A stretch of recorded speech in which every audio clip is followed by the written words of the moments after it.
नमस्कार. आज भव्य दिवस दोन मैदान पार पडत आहेत. एक म्हणजे भुरकवड या ठिकाणी बिनजोडचं, तर दुसरं 3 फेऱ्याचं मोरगाव या ठिकाणी मोर आहे केसरी. या दोन्ही मैदानांचे आपण निकाल पाहूया. कोण कोण सेमीपासून फायनलसाठी पात्र झालं आहे हे आपण पाहूया.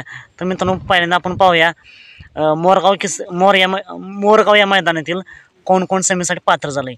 तर मित्रांनो, या मैदानामध्ये बैलगाडी क्षेत्रातील देव विक्रमादित्य बकासूर आणि वादळ फायनलसाठी पात्र झालेत. त्यानंतर मित्रांनो, सेमी क्रमांक 6मध्ये घोटचा सर्जा आणि चिक्या सेमीपासून फायनलसाठी पात्र झालेत. नक्कीच मित्रांनो, घोट सर्जाला मानलं पाहिजे. प्रत्येक नंदीला वाढवूनच पळतोय.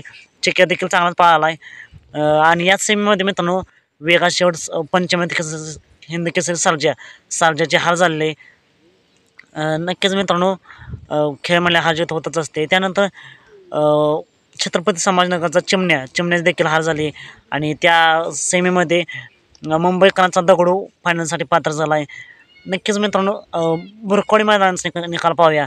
तेजाच नक्की काय झालं. तर मित्रांनो, तेज आणि बाब्या ही जोडी आपल्याला बिनजोडला पाहताना पाहायला मिळाली आणि बिनजोडची मालक झालीत. नक्कीच तेज आणि बाब्याच देखील खूप खूप अभिनंदन आणि शुभेच्छा.